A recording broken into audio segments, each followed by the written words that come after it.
प्रार्थना हम दाता से करते हैं जो हमें कुछ दे सके, उसी के आगे हम प्रार्थना करते हैं। और प्रार्थना एक दिल की पुकार, जिसके ज़रिए वो कुछ जो हम चाह रहे हों, वो कुछ जो हमारे करने से हमें ना मिल रहा हो, वो कुछ हम दाता के आगे अपनी झोली फैलाकर मांगते हैं। प्रार्थना एक सच्चे शिष्य की कैसी होगी, किस किस्म से हम प्रभु से मांगें और क्या मांगें, ये यहाँ इस प्रार्थना के ज़रिए गुरु अर्जन देव जी महाराज हमें समझा रहे हैं।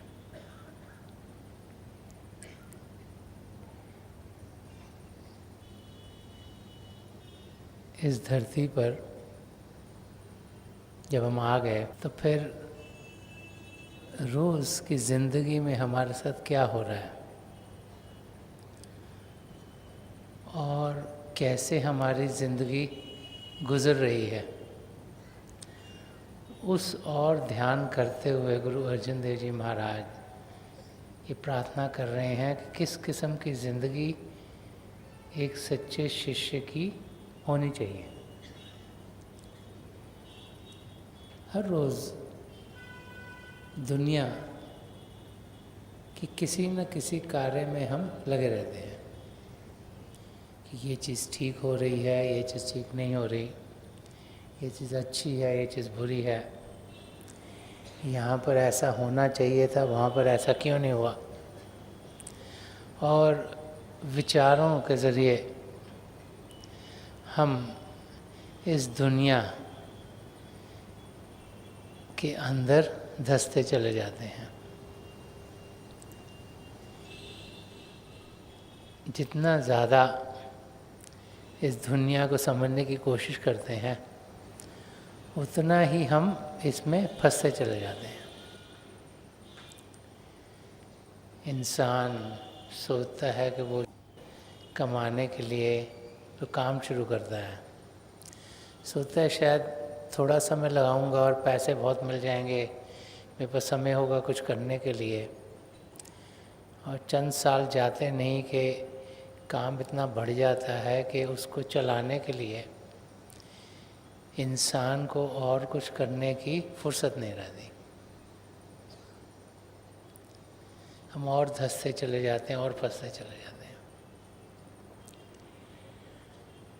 और जैसे जैसे नई नई इन्वेंशंस हो रही हैं, कम्युनिकेशन बढ़ती चली जा रही है, और चीज़ों की जानकारी, जिन चीज़ों की हमें नहीं थी या जिनकी जानकारी करना बड़ा मुश्किल होता था, अब आसानी से उन चीज़ों की भी जानकारी होगी तो समय उन चीज़ों में गुजर जाता है। हम में से बहुत से लोग होंगे जो आजकल कंप्यूटर्स को इस्तेमाल करते हैं, अब बहुत से उस पर इंटरनेट पर भी जाते होंगे, और आप अपने कंप्यूटर को ऑन करो और आप कुछ काम करने के लिए उसे चलाते हो, लेकिन होता क्या है, वो करने से पहले बहुत से वहाँ पर एडवर्टाइजमेंट मैसेजेस, ये वो चीज़ें ऑन करती आ जाएगा कि इस तरीके पे आप क्लिक कीजिए तो आपके 15 किलोग्राम 10 दिन में कम हो जाएंगे, यहाँ पे क्लिक कीजिए तो पैसा आपको मुफ्त में मिल जाएगा। तो अपना काम करने के बाद वहाँ पे आप क्लिक करना शुरू कर देते हो, और आधे घंटे बाद जो पहले एक बताते तो पता लगता है कि बात कुछ नहीं हो रही, फिर वापस के वापस वहाँ। और वो चीज़ें जो कि बनी थी शायद किसी काम करने के लिए, अब उनमें इतना समय इंसान का गुजरता है कि जो हम करना चाहते हैं वो कर नहीं पाते। तो विचार किस किस्म के हों ध्यान किस ओर जाए, और एक सच्चे शिष्य की अटेंशन कहाँ होनी चाहिए, और किस कार्य को करने के लिए हम इस धरती पर आए हैं, और वो कार्य पूरा कैसे होगा, उस सब जो इस शब्द का श्लोक है उसमें गुरु अर्जुन देव जी महाराज में खोल खोल के समझा रहे हैं। उस श्लोक में फरमा रहे हैं कि शुभ चिंतन गोविंद रमन निर्मल साधु संग, नानक नाम ना बिसरो एक घड़ी कर कृपा भगवान। अब इस श्लोक में 5 प्रार्थनाएं इन 2 लाइनों में गुरु अर्जुन देव जी महाराज ने बड़े छोटे छोटे लफ्ज़ों में हमारे सामने रख दी कि अगर इन 5 प्रार्थनाएं जो उन्होंने पिता परमेश्वर के चरण कमलों में रखी, अगर इन पर हम अमल करेंगे तो हमारी ज़िंदगी सफल हो जाएगी। महापुरुष चंद लफ्ज़ों में बहुत कुछ कह जाते हैं। तो 5 प्रार्थनाएं हैं। सबसे पहले फरमा रहे हैं कि शुभ चिंतन। तो शुभ चिंतन क्या हुआ? चिंतन, अटेंशन देना, ध्यान देना, में विचार हो, अटेंशन हो, ध्यान हो, कि वो शुभ हो। अभी चिंतन कैसा हमारा? सोते यहाँ से कुछ फ़ायदा हो जाए, वहाँ से कुछ फ़ायदा हो जाए, शरीर में तकलीफ़ तो नहीं हो रही, मेंटल प्रॉब्लम्स तो नहीं हो रही, इंटेलिजेंट कैसे हो जाए, नॉलेज कैसे बढ़ जाए। ध्यान सिर्फ बाहर की दुनिया में, शरीर के और मन की ओर, अपनी भावनाओं की ओर, फिजिकल, इमोशनल और जो मेंटल स्टेट है, इनकी ओर हमारा ध्यान रहता है। तो फरमा रहे हैं कि वो ध्यान क्या है जो शरीर की ओर जाएगा, जो मन की ओर जाएगा, जो भावनाओं की ओर जाएगा, वो हमें अपनी मंजिल की ओर कभी बढ़ा नहीं पाएगा। क्योंकि शरीर सिर्फ चंद क्षणों के लिए मिला है। ये मन, जो पिंडी मन है, ये भी चंद क्षणों के लिए रहेगा। जो भावनाएं हैं ये भी बदलती रहेंगी। इनकी ओर ध्यान देंगे तो हम फिर कभी भी अपनी मंजिल की ओर बढ़ पाएंगे नहीं।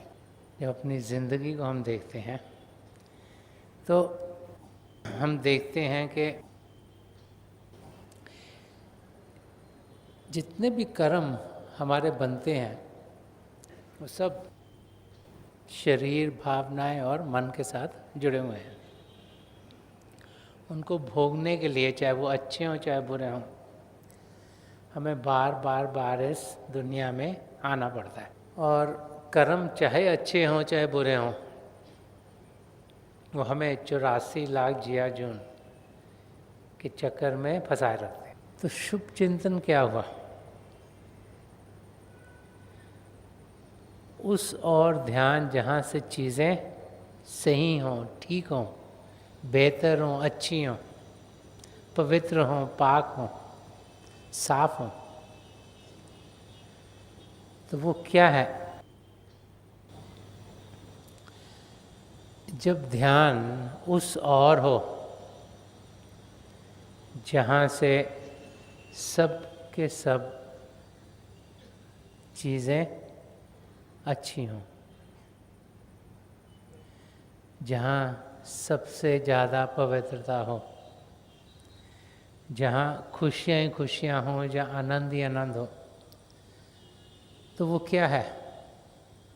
पिता परमेश्वर। तो शुभ चिंतन का मतलब है कि पिता परमेश्वर की ओर हम ध्यान दें। सारी सृष्टि पिता परमेश्वर ने रची है। सुखमनी साहब में बड़े खोल खोल के समझाया गया है कि नाम के ज़रिए सारी सृष्टि रची गई। वो शक्ति जो प्रभु से उत्पन्न हुई, से नाम कहें शब्द कहें, उसके ज़रिए खंडमंडल बने, उसके ज़रिए सब कुछ बनाया, उसके ज़रिए हम यहाँ आए हैं। तो ध्यान उस और हो, पिता परमेश्वर की और हो, तब हम अपनी मंजिल की ओर बढ़ पाएंगे।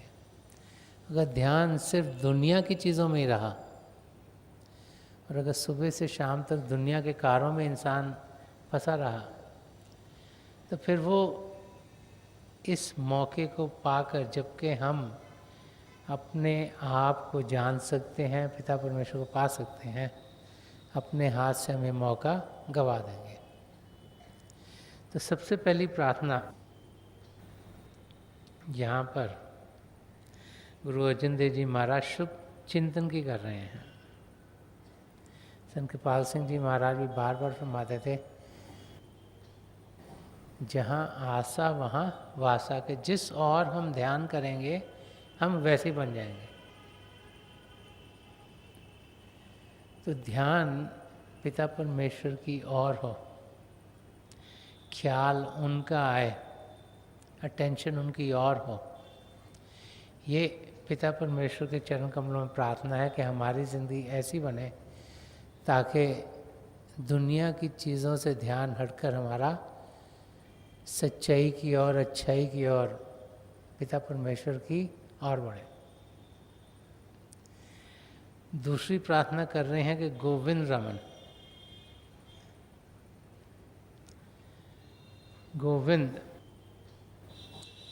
जो कि इंद्रियों को जीतने वाला हो, पिता परमेश्वर को गोविंद कहा गया।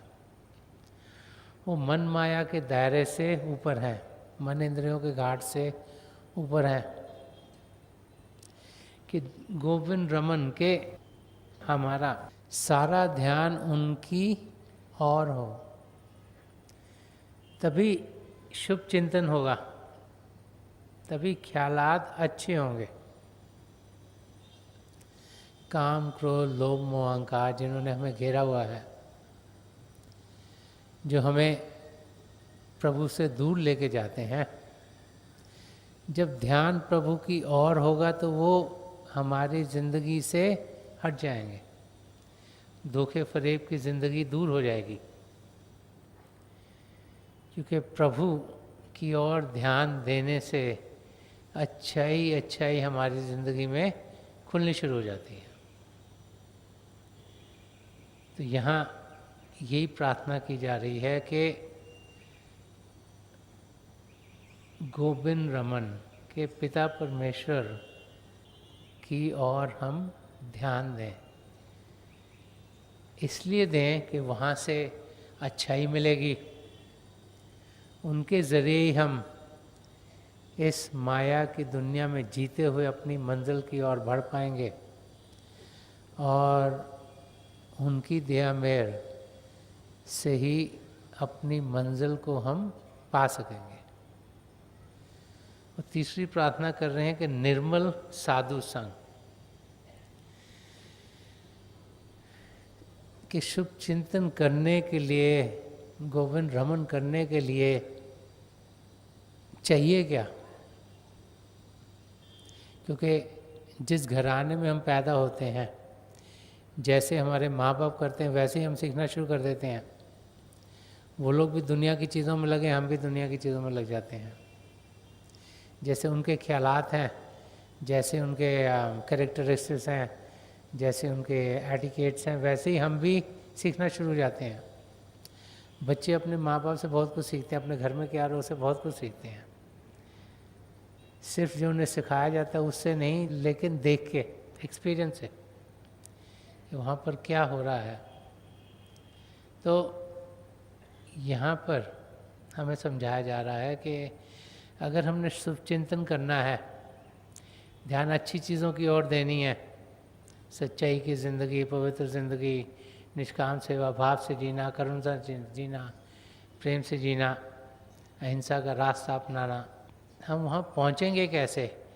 कि निर्मल साधु संग, कि एक संत महापुरुष के हम चरण कमलों में पहुँचें। निर्मल, एक ह्यूमिलिटी से भरपूर एक ऐसे संत महापुरुष जो जब हम वहाँ पहुँचेंगे तो हमारा ध्यान वो प्रभु की ओर कराएंगे। उनके सत्संग में जाएंगे तो वहाँ सच्चाई की बातचीत होगी। सत्संग का मतलब सच्चाई के सत्संग करना, पिता परमेश्वर की बातचीत होगी, ध्यान पिता परमेश्वर की ओर होगा। उनकी भारी संगत में रहेंगे तो उनसे रूहानी किरणें जब हम तक आएंगी तो मन माया के पर्दे हटने शुरू हो जाएंगे।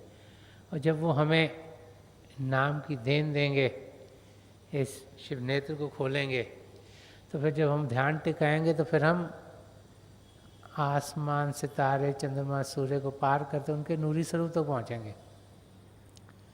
और फिर उनका संग 24 घंटे हमारे संग रहेगा और उसका हमें अनुभव होगा, क्योंकि किसी भी टाइम किसी भी जगह पर हम ध्यान टिकाकर उनके नूरी स्वरूप का अनुभव कर पाएंगे। तो उस अवस्था तक पहुंचने के लिए यहाँ हमें समझाया जा रहा है कि उस अवस्था को हम पा सकते हैं, जो चौथा पद जिसे तुरिया पद कहा जाता है, जो काल देश से आगे दयाल देश में इंसान निकल जाता है, त्रिलोकी के आगे, कि उस पद को हम पा सकते हैं। उस और हमारा ध्यान दिलाया जा रहा है कि निर्मल साधु संग सिर्फ बाहर में किसी महापुरुष के चरण कमलों में नहीं, लेकिन अंदर में उनकी नज़दीकी पाना, ताकि वो हमारी आत्मा को गाइड कर सकें, उसको सही रास्ते पर लगा सकें और अंदर की दुनिया में हमें बढ़ा दें। एक ऐसे महापुरुष जो अंदर की दुनिया में जाते हों और जो प्रभु के हुक्म से हमें भी वहाँ लेके जा सके।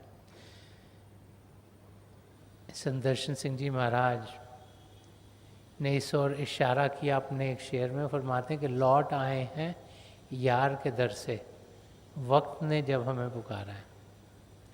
तो ऐसे महापुरुष जो प्रभु के अंग संग थे, लेकिन यहाँ पर ज़रूरत हुई आत्माओं का रुख बदलने की, उनको प्रभु की ओर करने की, तो प्रभु ने अपनी संतानों को भेजा कि तुम जाके वापस ये जो आत्माएं दुनिया में बिखर गई हैं इनको वापस लेके आओ, कि लौट आए हैं यार के दर से, वक्त ने जब हमें पुकारा है।